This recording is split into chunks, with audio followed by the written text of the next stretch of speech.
Hello student, today we learn about the friction. Friction is a necessary evil. So necessary evil means इसके पास advantage and disadvantage यानी इसके useful effects भी हैं और इसके harmful effect भी हैं।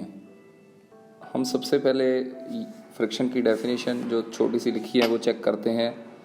Friction is a type of a force which opposes the relative motion between the two surfaces in mutual contact। इसका क्या मतलब है? अगर दो बॉडी म्यूचुअल कंटेक्ट में है तो उनमें रिलेटिव मोशन है तो फ्रिक्शन अकर होती है। जैसे सपोज ये मैंने सरफेस मान लिया और ये बॉडी मान ली, अगर हम इसको यहाँ पर फोर्स लगाएंगे तो ये जो दो बॉडीज़ हैं यानी एक ब्लॉक हो गया एक सरफेस हो गया, इन दोनों के बीच में एक फ्रिक्शन लगेगी जो कि कुछ इस तरफ लगेगी।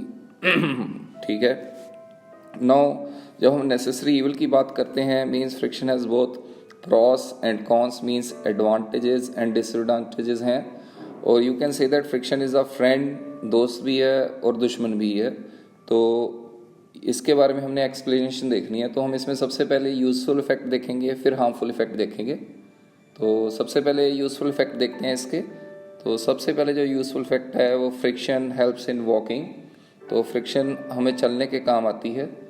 तो जनरली स्टूडेंट से पूछा जाता है अभी जब हम चलते हैं तो फ्रिक्शन की डायरेक्शन कहाँ होती है, तो उनका आंसर गलत होता है। जैसे सपोज ये मैंने अपना फीट मान लिया, हमने सपोज ये हमारे शूज़ हो गए। तो जब हम इस तरफ चलेंगे तो हम इस सरफेस को ऐसे पुश करेंगे, धक्का मारेंगे, जिसके कारण यानी हम अपने पैर को पीछे की तरफ धक्का मारते हैं। यानी जब हम चलते हैं तो फ्रिक्शन की डायरेक्शन हमारी चलने की डायरेक्शन यानी कुछ इस तरफ ही लगती है।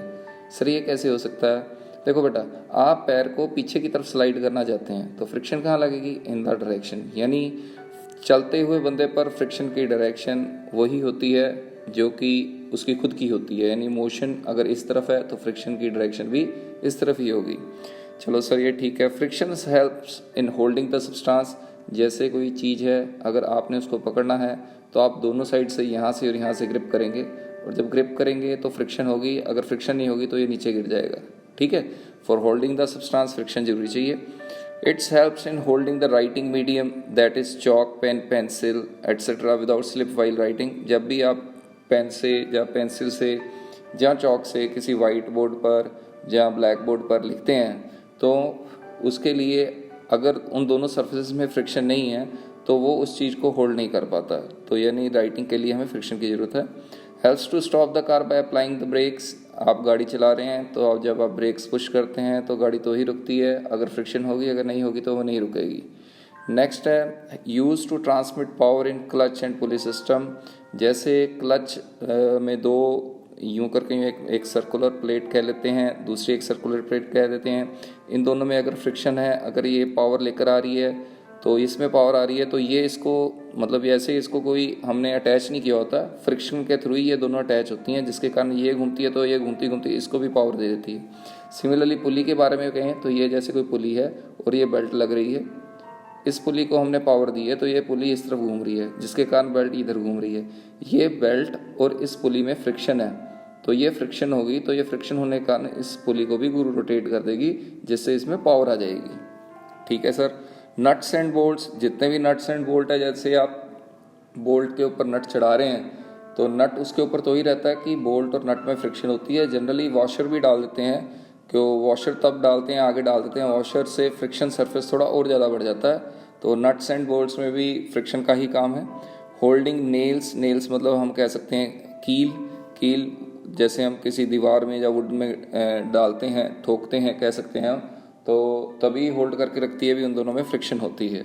तो these are the basically advantages. Now we goes to harmful effect. ये पहली का लॉस ऑफ पावर है, जहाँ हम कह सकते हैं एनर्जी का लॉस करता है, क्योंकि ये एक तरीके के in the form of heat losses हैं, हीट के फॉर्म में एनर्जी लॉसेज होते हैं। वियर एंड टीयर, इससे घिस भी जाती है, और टीयर मतलब अगर ज़्यादा घिस जाएगी तो वो फट भी जाएगी। तो wearing and tearing of the moving part of the machines भी फ्रिक्शन के कारण होते हैं।